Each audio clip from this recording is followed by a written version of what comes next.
Hi, my name's John Dick, and in this development blog video, we'll cover 4 different skill sets: stealth, camouflage, awareness, and tactics. These skills dynamically change depending on external influences or choices you make with your character during game time. Before we start with the scat video, we'd like to say something about the unfair advantage of third-person perspective over first-person perspective.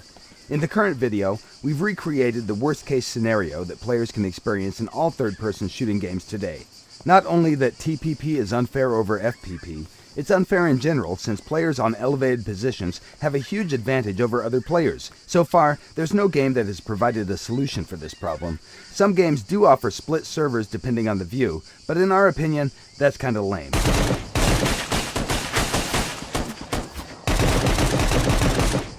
So, what exactly did we do to make things better?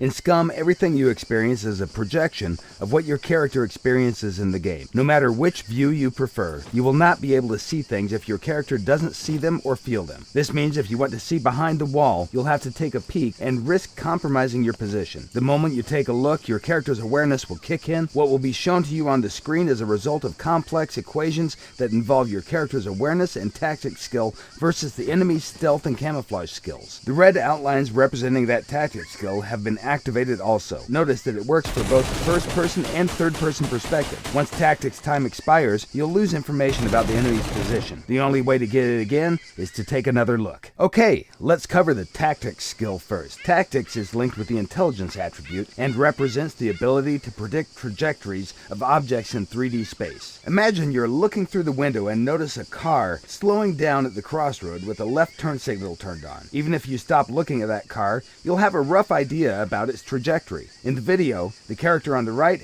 has advanced level in tactics and is able to track its target much longer than the character on the left. Remember, tactics will not work if your target is in peripheral vision. It works only for central vision. Here you can see 3 players with 2 different awareness skill levels. While the first and third one are observing the surroundings more casually, the soldier in the middle has activated focus mode by holding down the right mouse button. The enemy soldier with the activated camouflage is sneaking directly towards them. The first character is what we call a trained observer. He has advanced awareness skill level and will notice the enemy almost immediately once he leaves the cover. The middle one with the activated focus mode will notice the enemy a bit later. By being focused, your character is paying more attention, and that will give you a bonus to awareness's hotspot radius. The third soldier is the last to notice the enemy. As you train your characters to observe, hotspot radius will increase. Awareness skill will determine what is rendered and what isn't. And even if things are rendered, that doesn't mean that it will be easy to notice them. Well-camouflaged snipers can totally blend in with surroundings and become almost invisible. So, if focus mode is so great with the bonus multiplier, why shouldn't you use it all the time? The character on the right is using focus mode to observe the surroundings while jogging through the level.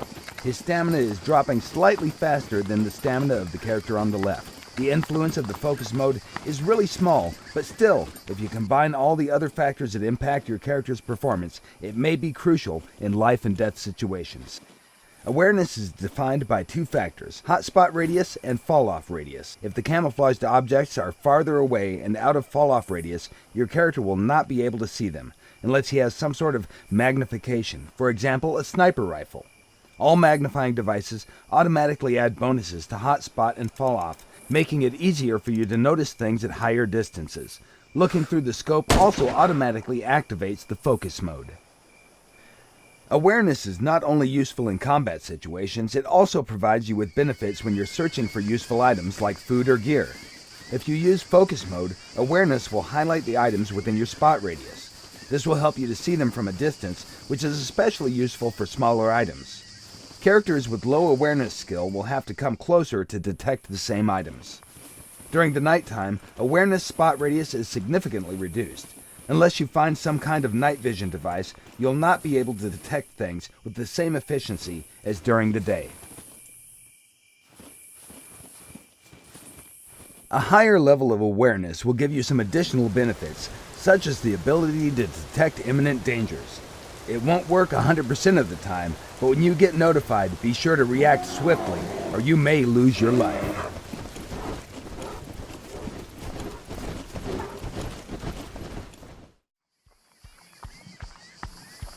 Okay, let's cover the stealth skill now.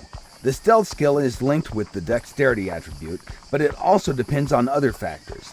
To determine the final level of noise that your character makes, we first analyze the type and amount of gear your character carries. Then we take into consideration the movement and ground material type.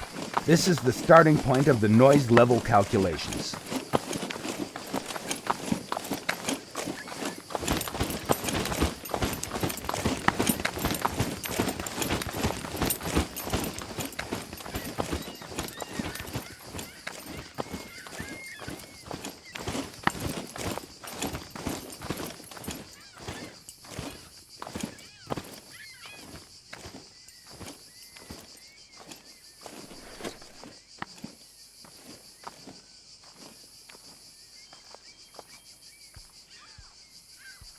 The next step is to factor in the overall weight of the character. Again, this system is fully dynamic, and it's linked directly with the character's metabolism. All things that influence body mass are taken into consideration, like fluid or food intake, for example. The larger the body, the more noise it will make.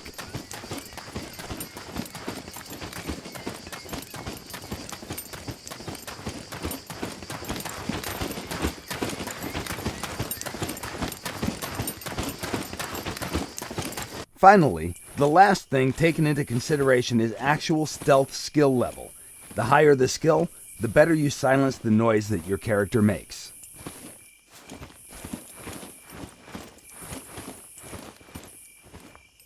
Modern gaming engines have many limitations. Don't you simply hate when you think that you're safely hidden far away in dense foliage just to realize that you stick out like a dog's balls? In SCUM, our methods allow players to be equally competitive regardless of the graphical settings they use to play the game. The guy at camp is preparing some delicious beans. Let's call him Donald. 3 soldiers are approaching him over the hill. The left one, called Huey, is crawling through dense vegetation. The middle one, Dewey, is crouching his way towards the larger bush, and the right one is simply walking straight in the open like John Wayne in Sands of Iwo Jima. Let's address him as Louie. Notice that from the Donald's perspective, he only sees Louie. Dewey is well hidden in the bush, while Huey can't be seen because he's well camouflaged. On far distances, the game engine doesn't render foliage, yet still Huey is invisible until he decides to blow his cover simply by changing his stance. At that moment, his camouflage has been terminated and he becomes visible. The camouflage skill can only be activated in dense foliage when your character is prone and out of plain sight. Everything you just saw is still in development, but in short, these were the basics of SCAT skills. Thank you for watching, and be sure to follow us on Facebook, Twitter, and our development blog at www.scumgame.com. By the way, did you notice all 7 people in this scene? No? Congratulations! You just got wasted. Get good, scrub. Don't forget to check out our other SCUM videos for more features and general badassery. We'll see you next time.